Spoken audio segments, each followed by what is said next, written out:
What if I told you that the entertainment capital of the world is now one of the biggest tourist traps in America? Las Vegas, a place built on the promise of cheap rooms and endless fun, has morphed into a playground only the wealthy can afford. $56 resort fees, $50 table minimums, and 11% fewer visitors in mid-2025 have turned Sin City into a cash vacuum. Yet tourists keep walking straight into it. I'm breaking down 7 reasons why visiting Vegas in 2025 isn't just a mistake, it's financial self-sabotage. Let's start with the bill. Number 1. Sticker shock city. Vegas used to be a value hack. Now it's a checkout trap. Back then, you could land a cheap room, toss a 20 on a table, and still have money for a buffet. Today, the bill bites first. Strip average daily rates have climbed since 2019, while occupancy slid from around 95% to the mid-80s. Big brands stack on resort fees between $45 and $56 a night. Parking that was free is paid for again unless your loyalty tier is high enough. Food costs have jumped hard since 2015, and you feel it at every counter. Here's what guests run into. Caesars and sister brands hit you with nightly fees often north of $50. Self-parking is complimentary,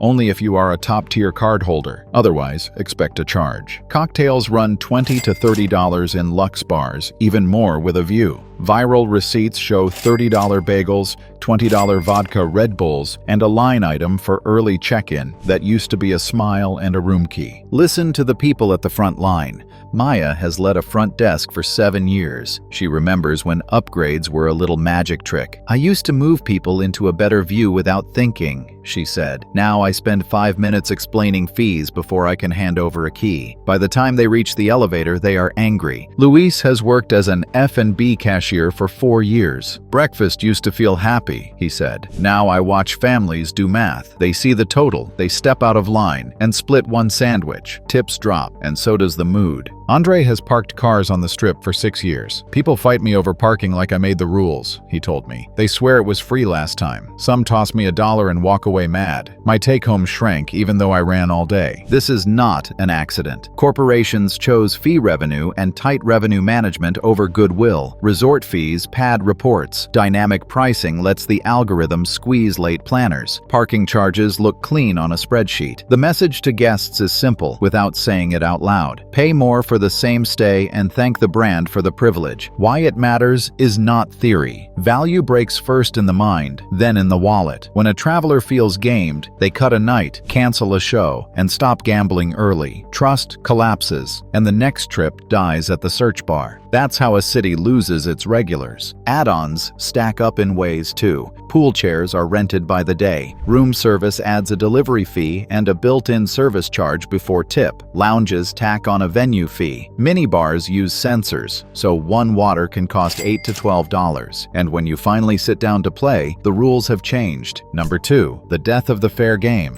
Vegas didn't raise the bar. It moved the goalposts. Back when $5 and $10 tables were normal, you could sit, play a couple of hours, and feel like you had a shot. Now, $25 and even $50 minimums show up on routine nights. Classic 3 to 2 blackjack has been pushed into high-limit rooms or odd corners with short hours. On too many floors, 6 to 5 blackjack is the default. Roulette went the same way. 00 became standard, and now 000 wheels spread across the Strip. Here's what that means. A 6 to 5 blackjack payout hikes the house edge and kills your comeback. 000 roulette pushes the edge north of 7%. And the cheap seats? Many of those live under a wall of electronic terminals. One dealer on a stage runs dozens of screens while low-limit staffed tables vanish. Listen to a dealer who has lived both versions. Carla has dealt cards on the Strip for 10 years. She remembers $10 3 to 2 shoes on Tuesdays and a room that cheered itself awake. "Now I'm parked at 25 or 50. Couples sit with 200, lose 3 hands, and walk," she said. "I asked to open a lower table and get not staffed. On 6 to 5, even a blackjack feels like a scold. ETG pits churn hands with no banter. Fewer cheers, more blank faces. The tip box proves it. Extraction kills generosity. Operators will say they are standardizing margins and optimizing hold. They'll argue that labor is expensive and electronic pits let more people enjoy the product. Strip away the PR, and the decision is simple. Raise the edge, raise the mins, machines, replace people with screens, and call it innovation. Why it matters is bigger than a math quibble. The illusion of a fair shot is the glue that made casual gamblers return. When that illusion dies, repeat play dies with it. People skip a night or skip the trip. They stay at a tribal casino closer to home, where limits are friendly and blackjack still pays 3-2. The city can brag about record wins, but wins like that come with a bill. Colder tips for staff, shorter sessions for players, more empty stories at the bar. The room sounds different when nobody believes they can win. One more squeeze hides in the details. Craps crews raise minimums and push side bets with fat edges. Single-deck blackjack often masks 6-5 rules. Continuous shufflers remove breaks that helped small bankrolls breathe. Even comp drinks now track play tighter, so the little rewards vanish right when the odds get worse. Period. Number 3. Service on life support. You can't charge luxury and staff like a budget hotel. After the shutdown years, companies promised a comeback.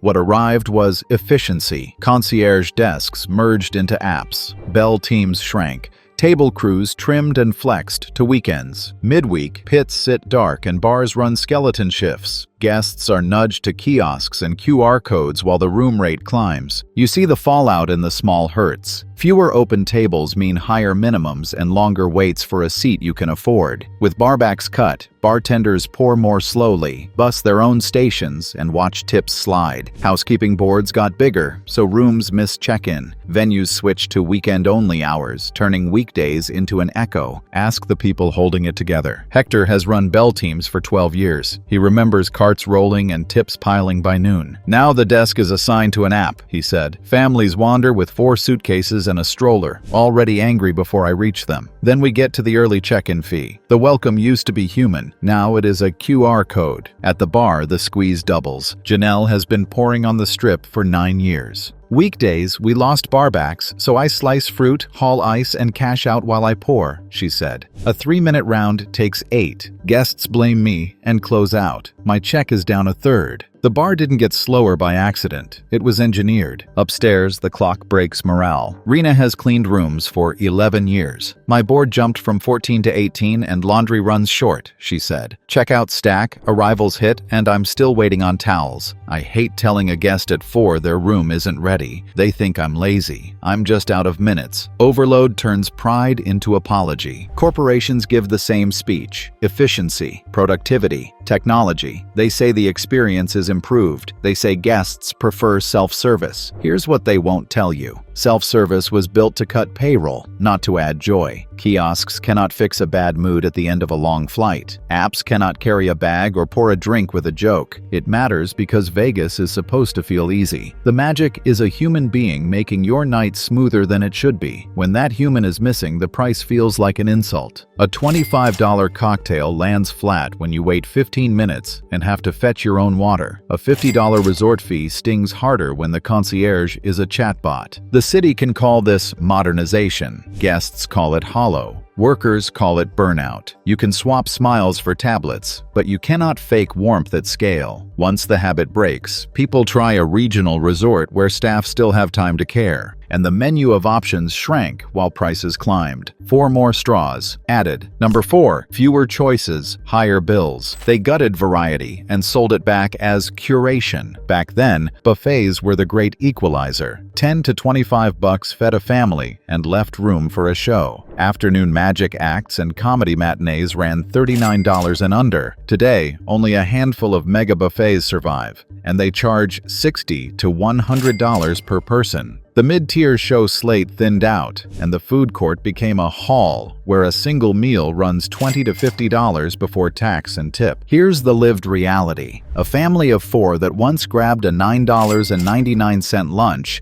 and a $29 show now faces $400 to $600 just to sit in seats for one night. Sub-50 options are scarce. The quiet weekday lounges that once booked cheap live acts gave way to a few mega clubs where a table can mean $500 in bottle spend. Choice didn't evolve. It was stripped for parts. Listen to the workers in the middle of the squeeze. Jay has worked the box office for 6 years and used to upsell $39 matinees to families all day. Now the base is $150 for the worst seat, he said. On school breaks, I turn away parents hunting a daytime show. I spend half my shift explaining fees. The tips vanished with the matinees. You do not tip the bearer of bad news. In the kitchens, the pivot is baked in. Lolo has been a line cook for 5 years. We used to run a mix, he said. Simplification cut the affordable plate and pushed the pricier SKU. They call it elevated. In the past, elevation reads like margin. Inside the room, the lights tell the truth. Ria has ushered for 7 years and remembers 6 night weeks. Now we go dark midweek, she said. Guests ask what else is open. I shrug. The lobby lights don't lie. Companies call this a portfolio shift. High-margin venues over breadth, fewer kitchens, more stalls with branded logos, and lower labor costs. The pitch is streamlined and elevated. The reality is fewer paths for a regular family to say yes. Why it matters is simple. Spontaneity dies. The last-minute decision was Vegas's secret weapon. When choices vanish or get priced, like a mortgage payment, the mid-market guest sits out. The Strip loses the impulse visit, the second show, and the snack after midnight. The city trades stories for receipts. Guests walked. The math finally noticed, and the numbers didn't blink. Revenue brag sheets stopped feeling real fast. Number 5. The math doesn't pencil. You can't squeeze fewer guests forever. Post-2019, average daily room rates climbed while occupancy sagged from the mid-90s toward the mid-80s. June 2025, visitation landed about 11% lower year over year. Mirage closed. Tropicana was demolished. Even with fewer rooms, Phil stayed soft. Here's how it looks on the ground. Air arrivals cooled. Properties hid discounts behind promo codes while keeping resort fees and parking in place. Downtown leaned on value and held its own while the Strip kept chasing luxury optics. Workers feel the friction first. Lee has analyzed hotel revenue for 8 years. RevPAR smiles until comps and cancels hit, she said. We hold the headline rate and backfill with offers that never show on the brag slide. Late bookings used to help, now they wreck staffing. The spreadsheet is cheerful, the shift is not. We either overschedule and bleed labor or underschedule and get roasted in reviews. Either way, we pay. Omar has run front desks for 6 years. I used to manage flow, he said. Now I put out fires. Guests see early check-in fees and cancel a night on the spot, or demand comps that don't exist. By evening, I'm swapping rooms because flips lag. The lobby has become the complaint department. The casino techs see the pulse collapse between tent poles. Dimitri has worked in slots for 10 years. Weekends hum. Weekdays I hear demo loops, he said. We power down old banks to save juice, then scramble to wake them when a group lands. Momentum does not live on a light switch. Corporations call it revenue discipline. Keep the sticker high, sprinkle flash sales, flood inboxes with credits full of blackout dates. The optics say strength. The floor says strain.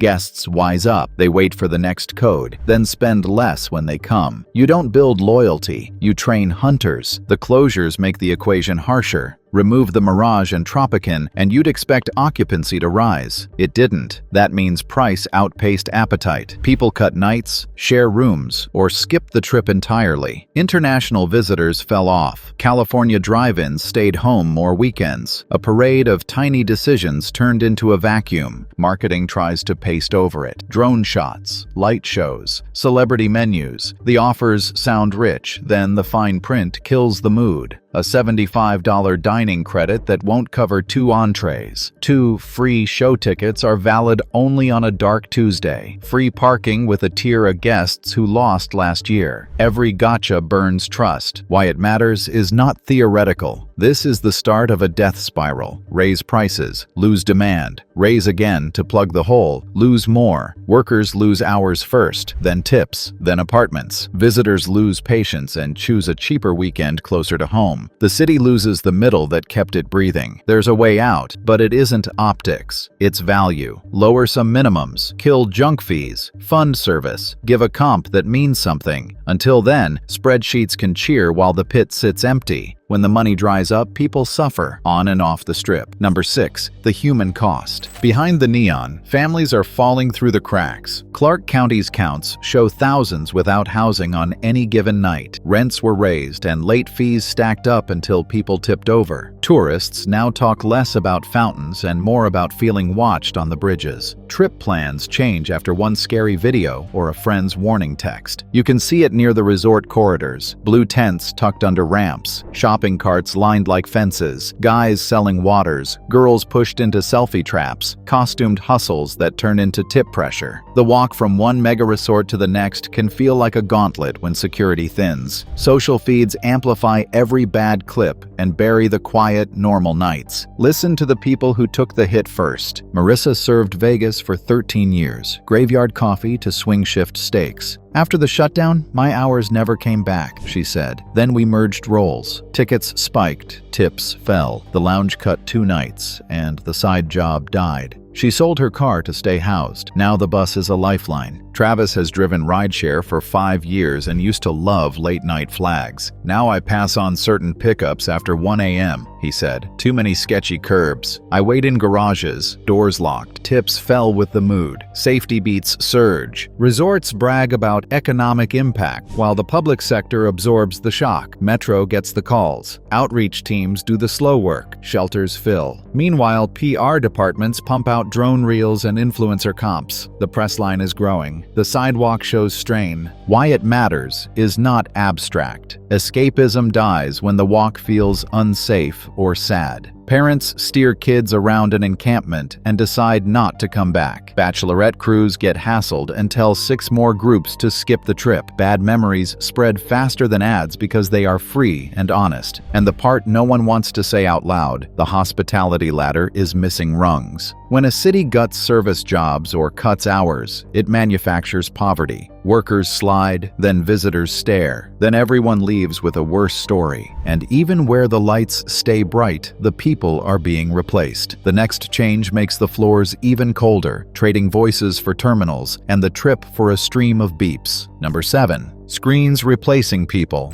Vegas is swapping banter for beeps. Walk a strip floor today, and you see it. Rows of electronic table games hum where low-limit pits used to laugh. A single dealer on a stage runs blackjack, roulette, and baccarat to dozens of terminals. To players, it feels like feeding money into a kiosk. Then versus now is blunt. You once learned craps from a crew that coached you through the calls. Now, a stadium prompts you with buttons and odds that race past beginners.